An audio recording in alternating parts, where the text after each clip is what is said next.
अच्छा बच्चों, सारे यहाँ पे, सारे स्क्रीन पे देखो बेटा।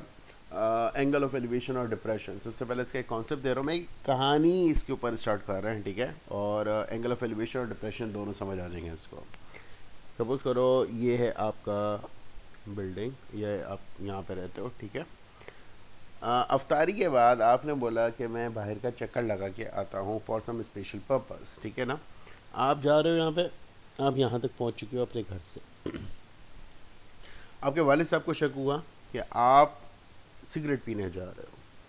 अब्बा यहाँ से देख रहे हैं आपको, छत के ऊपर खड़े हो गए। आप यहाँ पे आपने सिगरेट जलाई और आपने पीछे मुड़ के घर की तरफ देखा। आपने देखा तो आपको अब्बा दिख गए।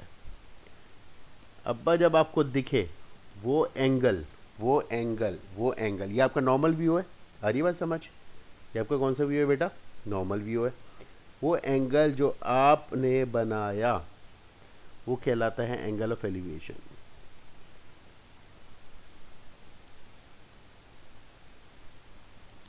आ रही बात समझ?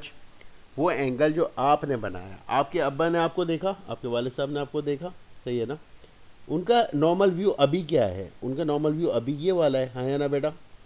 उन्होंने आपको देखा, वो जो एंगल, जिस एंगल से आपको देख रहे हैं, क्योंकि वो डिप्रेशन में जा चुके हैं, वो आपको ऐसे देख के, तो वो एंगल कहलाएगा एंगल ऑफ डिप्रेशन।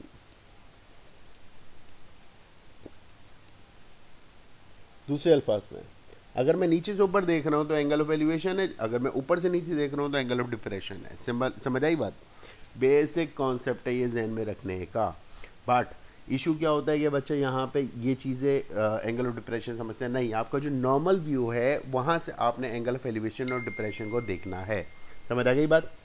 अब इसी को मैं ट्रिग्नोमेट्री के और चीज़ों पे लेके जा रहा हूँ। अब मैं इसको डायग्राम को पूरा कर रहा हूँ, ठीक है ना। अब आप डिस्टेंस कैलकुलेट कर रहे हो कि यार अब्बा बिल्डिंग से कितना ऊपर बैठे हुए हैं, दिस वन। तो अगर देखा जाए, जिस एंगल ऑफ रेफरेंस से आप देख रहे हो, अगर इस एंगल के हिसाब से देखोगे चीज़ों को, तो ये आपकी कौन सी साइड बननी चाहिए बेटा? परपेंडिकुलर, हाँ या ना। 90 का एंगल यहाँ पे बन रहा है और 90 के सामने कौन सी साइड होती है बेटा? हाइपोटेनियस। याद आ रहा है? याद आ रहा है? और जो लेफ्ट ओवर साइड होगी वो क्या बनेगी? बेस। इजी। मतलब अगर आपके पॉइंट ऑफ व्यू से देखा जाए, मैं इसको वाई नाम दे रहा हूँ, इसको मैं जी नाम दे रहा हूँ। अगर आपके पॉइंट ऑफ व्यू से देखा जाए तो साइन आपका एंगल ऑफ एलिवेशन, साइन बेटा, मैं यहाँ पे आप कर रहा हूँ, आपको मैं ए नाम दे रहा हूँ, ठीक है।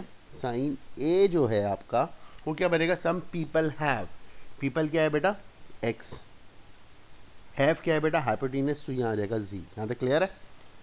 कॉस क्या बनेगा आपका फॉर्मूला? अगर कॉस के हिसाब से देखा जाए, कॉस ए, क्योंकि मैं इस एंगल से देख रहा हूँ, मैं भी देख रहा हूँ सिर्फ चीज़ों को। कर्ली ब्राउन हेयर, ब्राउन क्या आएगा आपका? वाई आएगा। और हेयर क्या आएगा बेटा? जी आएगा। समझ आई बात या नहीं आई? सर टेन के हिसाब से देखा जाए तो टेन क्या बनेगा आपका? टिल पेंटेड ब्लैक, पेंटेड क्या है बेटा? एक्स है। और ब्लैक मीन्स बेस, बेस क्या है बेटा? वाई। यहाँ तक आई बात समझ? अब्बा को भी ट्रिग्नोमेट्री आती है। अब्बा ने ऊपर से, अब अब्बा चीज़ों को देख रहे हैं कि मेरा बेटा मुझसे कितना दूर है, मैं बिल्डिंग से कितना नीचे ऊपर हूँ। समझ आई बात? अब वालिद साहब का ये एंगल बन रहा है, कौन सा वाला बेटा? ये वाला एंगल, क्योंकि मैं इस ट्रायंगल के अंदर रहना चाहूँगा, सही है। अगर इसके हिसाब से देखा जाए, मैं इस ट्रायंगल को नाम दे रहा हूँ, वो इस एंगल को नाम दे रहा हूँ बी। अब्बा के हिसाब से अगर देखा जाएगा तो बी वाला एंगल कौन सा होगा? पहले मैं इरेज कर रहा हूँ ताकि ये मैं नए नाम दे सकूँ इसको। हाइपोटेनस में चेंज नहीं आता, ठीक है, और हम उसके ऊपर ही बात करेंगे। अच्छा बेटा, इसको मैं वही नाम दे रहा हूँ, जो नंबर तो वही दे रहा हूँ मैं, एक्स है, ये वाई है, एंड दिस इज जी, ठीक है बेटा। बट अगर वालिद साहब के रेफरेंस से देखा जाएगा, वालिद साहब का एंगल ये वाला है, अगर इसके हिसाब से देखा जाए, इस एंगल के हिसाब से देखा जाएगा, तो ये मेरी साइड अब कौन सी साइड बनेगी बेटा? परपेंडिकुलर। ये मेरी साइड कौन सी बनेगी बेटा? बेस। ये मेरी कौन सी साइड बनेगी? हाइपोटेनस। हाइपोटेनस में चेंज नहीं आता इन द ट्रायंगल। आप आए, आपने बोला सर साइन, अब्बा ने बोला सर साइन बी निकाल के दिखाओ मुझे। सम पीपल हैव, पीपल क्या है अब आपका? Sir Y. आई बात समझ? हैव क्या है बेटा आपका? जी। सर कॉस बी के हिसाब से बात की जाएगी तो कर्ली ब्राउन हेयर, ब्राउन क्या है?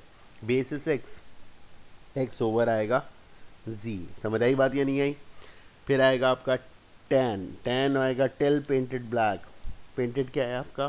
Painted means perpendicular, that is y over.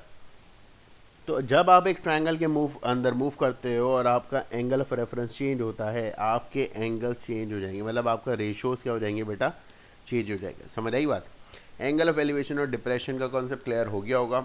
एक और बात ध्यान में रखना, जी प्रॉपर्टी अगर आपको याद हो, जब दो पैरेलल लाइंस मिलती हैं तो उनके जो एंगल्स होते हैं वो सेम रहते हैं अंदर वाले, तो ये वाले एंगल सेम रहते हैं। देयरफॉर जिस एंगल से आप वालिद साहब को देख रहे हो, उसी एंगल से वालिद साहब भी आपको देख रहे हैं, ये जहन में रखना। समझ आ गई बात या नहीं आई? जिस एंगल से आप वालिद साहब को देख रहे हो, उसी एंगल से वालिद साहब आपको देख रहे हैं। और जब भी आपका एंगल ऑफ एलिवेशन और डिप्रेशन के सवाल होते हैं, साइन कॉस टेन आराम से लगता है रेशियोज में, क्योंकि 90 डिग्री का एंगल जनरेट हो रहा होता है। ठीक है बेटा, इसके क्वेश्चंस आप फिर पास पेपर से अभी हमें स्टार्ट कर रहे हैं। ठीक है।